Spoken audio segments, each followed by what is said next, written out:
that part. Okay. We're starting out with 60 ounces of pumpkin, and we're doing 4 pumpkin pies. So, we've got 8 eggs, whisked up by Michael here. And we're going to pour those in. I'll help. I whisk eggs. And I am a firm believer of scrape your dadgum bowl. I hate watching them shows where they just pour it in and leave everything sitting in the bowl. Don't do that. We're not wasting around here. No. Waste not, want not, right? That's right. And then we go in with our sugar and our pumpkin pie spice. How much pumpkin spice are we putting in this spice? A little more than it called for. And then we need 2 teaspoons of salt. And how much sugar is in there? For 4 pumpkin pies, it is 3 cups of sugar. Okay. And then we mix this up. So this is all your wet ingredients? Well, everything but the milk. We're going to okay. add the milk last. Because this way the eggs incorporate with the pumpkin a little bit better. Okay. Because if you put your milk in there now, you're going to have milk all the way around the edge. And it's not going to work itself in. Okay, so for a baking standpoint, that helps things like set up. And is that what I mean? Yep, you need to make sure that you get everything incorporated for one so that you get the same taste all the way across the pie. Gotcha. Because you don't want one bite that's got all the pumpkin pie spice in it and then one bite that just tastes like pumpkin. Yeah, because you don't want just plain pumpkin for your pumpkin pie. I think there's a reason nobody eats plain pumpkin, because I'm sure it's not. Now, see, you can take pumpkin and roast it with like garlic and olive oil and onion and salt and pepper. And, oh my gosh. And then to this, we are going to add 4 cans of evaporated milk.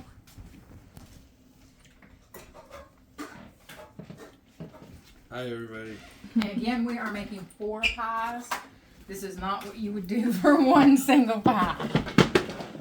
So, just gotta shake it. Gotta shake Pop it. it. Gotta shake it, shake it. Shake it and pop it. Making pies with Amanda. So,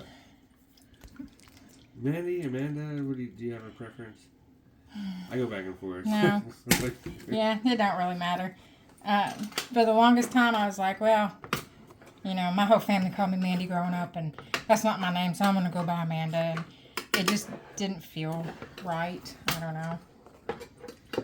So that's why I go by Michael. Did you shake them? No. You were just making fun of me for shaking them. Well, I got things longer in my memory.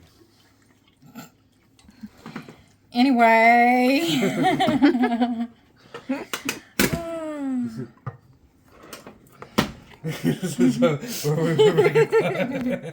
Okay, and this one, it's a little hard to get the milk incorporated in, but you don't want to start whisking it right away.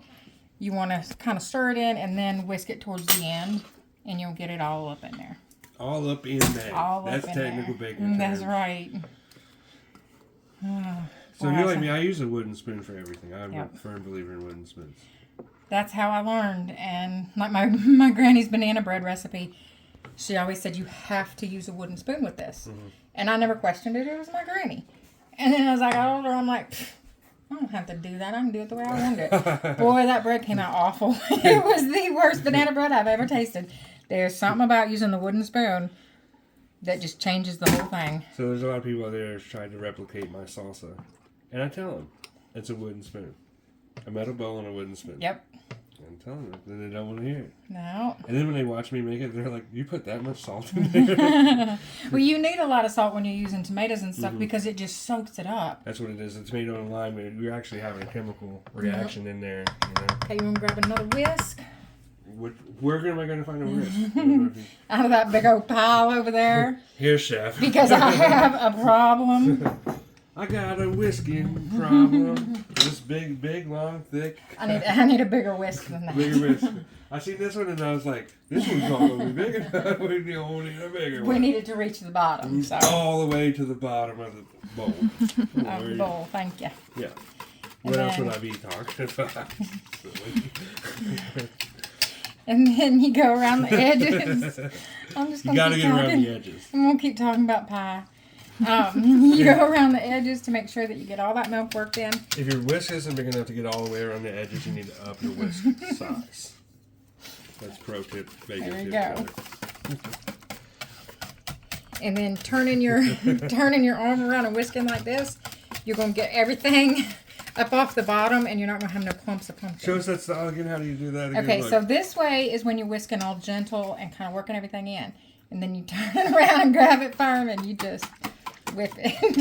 so everybody out there knows how to whip a whisk now properly. There you go. But you only want to do that when you're being firm. Firm and aggressive. Like I got with that dough earlier. Yeah, that's right. Alrighty, and I don't see any more clumps, and I'm not seeing any eggs hanging off, and we're good. See how it just all falls off?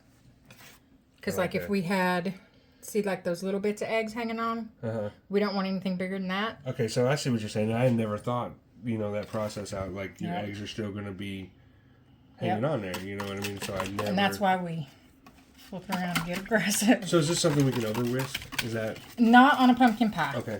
Now a cake mix, you can easily over whisk a cake mix. And what you're causing there is you're causing the bubbles to get out of it. Yep, and you're causing it to be less light and airy, and it's going to be dense, and it's not going to rise as much. So now this is a recipe for 4 Yep, this is for 4. regular pies, deep dish pies. Deep dish-ish. Deep dish-ish. But things have changed so much since my granny wrote these recipes, Well, what was a deep dish pie then? Back then, it was, I think it was 1 3/4 inches, and now a deep dish is 2 inches. Mm-hmm. But it's hard to find those pans in, like, the disposable when we're making, a large amount of them. For the masses. 33. Alrighty, you want to grab out 4 pie crusts? Look, we made these pie crusts earlier. Mm-hmm. Or you made the pie crust. I made a fool of myself. No, you did amazing. I'll show Clayton what's here in a minute. This is 3, right? Yeah, Yep. Okay. I'll grab one more. Where are you going to like them at? Doesn't matter. Okay, ready? Okay. Now we're going to find out how much of this is going to go in there and how many pies we're actually going to get out of a recipe that's supposed to do 4. So, just real quick, since I see it sitting here, I want to do a side by side. This is just beautiful pie crust. Oh, that's not the prettiest one, though. That's a nice one. This is my pie crust. And I think it's absolutely gorgeous. Gorgeous. Gorgeous, honey. All right. Well, we're going to save that one for something That's what it's supposed to look like. Okay. Now, with the amount of filling that we have in the bowl, and yes, I know how much in grams it is because I know how much all my bowls weigh because I'm the rock. So, I like that. we cannot pour in more than 1,058 grams because that's how much we'll do 4 pies out of this. But I don't think this is going to hold that much. I could So be you wrong. just divided the The total. Yep. Tore off the bowl. Yeah, see, it ain't going to hold nowhere near that much. So We'll right get now you guys 800. can't see it, but we're at 800 grams here in Yep. this pie. And we're going to stop there because if we go up over the edge of the crust, it's going to, I dripped. Sorry. If we go up over the edge of the crust, it's going to burn on the crust. So, that's, You're a chef? I gotta wash it.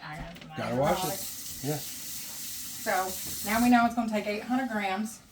And so for a batch of 4, we're going to get at least 5 pies out of it. Okay. So, And that's probably some of the extra love you put in there. that's right. Granny always said the secret ingredient is love and lots of butter. This is the same word to me almost. Butter. Love. There you go. And then we'll just do it again. So how much of your cooking do you think you got from your grandmother? I'd say probably 80%. 80%. You're doing it the same way?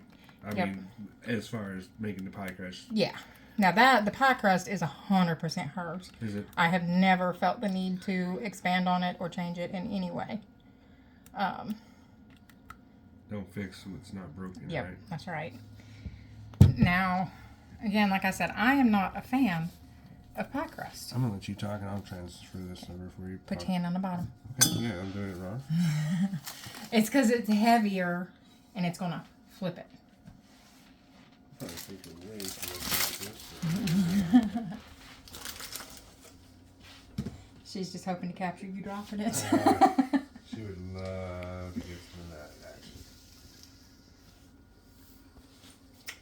action. Oh, this one way overfilled. Looky there. This one's mine. Look at that.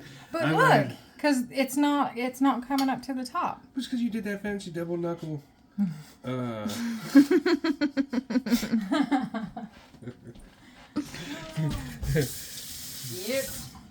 It's because of the way you did it. Pretend on the bottom. Who's on the bottom? Kind of. I almost dropped the F-bomb too. That'd be neat. You didn't give me that time. Technique now. It'll be there. Boom! Look at that. Watch the transfer. Kids are natural. Are you ready to do Clayton's pie? I'm ready to do Clayton's pie. All right. Clayton, this one's for you, special. Michael put all his love in it. All of it. It's not a lot, but it's all of it. There it is. In all its glory. Oh, that's a beautiful. It's a beautiful thing. Now, we might not be able to put as much in this one. Oh, we're gonna hit that. We're gonna shave that ball. Ooh, Oh. no. Nope. Mine's coming up short, Clayton. Got a little bit on the edge there. We want to make sure we get that off. Because why? It'll burn. Hey, you listen. That's why I'm trying not to get him on the edge. I'm putting my hand underneath it. Clayton, cuddling your pie. Cradling that baby. And there we have it. Level with the world. And so we got 5 out of that with a little bit of extra. My hair is already gray, thank God, because that was nerve-wracking. And then we ain't going to get rid of this, obviously. But if you didn't have any more pies to bake, you can do so much with it. You could get like the little mini pie shells, the graham cracker ones, and it's actually really good in a graham cracker pie crust. I bet it is. Or you could save it and make pancakes with it. Oh, really? Yeah, just mix it into your pancake batter. Pumpkin Sounds spice good. pancakes. Sounds delicious. Yeah, that's really good. But see, we ended up with just a little bit left. Not much at all. We would have had a little bit more, but that one pie crust took it took a big dog amount. So, but then you put them on a sheet pan, and because for one, there's a lot of butter in the crust, and it's gonna come out. Mm-hmm. And so you want that to catch any drips, so you don't catch your stove on fire. And then you put them in a preheated 425 degree oven for 15 minutes. Don't open the door. Drop the temp down to 350, and then you bake them about another 40 minutes. And the center can be a little jiggly, but you want the edges set. And if your crust starts to brown too much, you can put a crust ring around it, or you can use tinfoil, which is what I use, because I have like 2 crust rings, and we're making, a dozen pies today. So that's... Tell me those baking numbers You again. start off at 425 for 15 minutes, and then you don't open the door, don't open the oven door, drop it down to 350 and go about another 40 minutes. I start checking about 35 because I'm worried about it. Like, well, and then if you see overcooking. the grams that went into each one's a little bit different, so you probably have to... Yeah, and I usually, I peek about 15 minutes into that last amount to see if I need to cover the crust. Okay.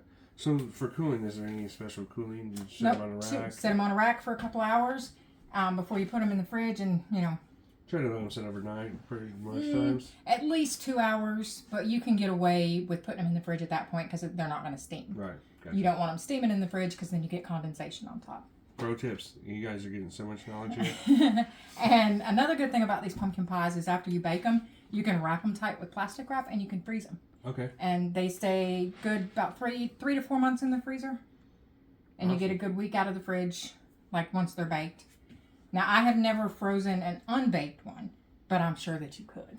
Yeah, I mean, you could. Yeah. Even if you maybe even like pre or par baked it, yeah. baked the... But I mean, you think about it, you get the one from like the grocery aisle, it's a raw pumpkin pie. Yeah, So. right. But yeah, that's it. That is how we bill and get our pumpkin pies ready for baking. I hope everybody enjoys these pies. We'll be delivering Sunday to everybody. So thank you very much for your time, effort, money, and everybody. Flower power. We're extremely lucky to have this woman as our friend. So, and you guys are too. You're gonna get some delicious pies right out of the kitchen. So, The director said smile. So. All right. We love you guys. We're Thank gonna y'all make some so more much pies. for watching. Thank you for all your donations and everything Yes. this season. And thank you so much. I'm telling you, I am honored that I get to help with such an amazing cause. Let us know if you like this video and stuff, and we're going to make some more. Much love. We'll see you guys on the next one.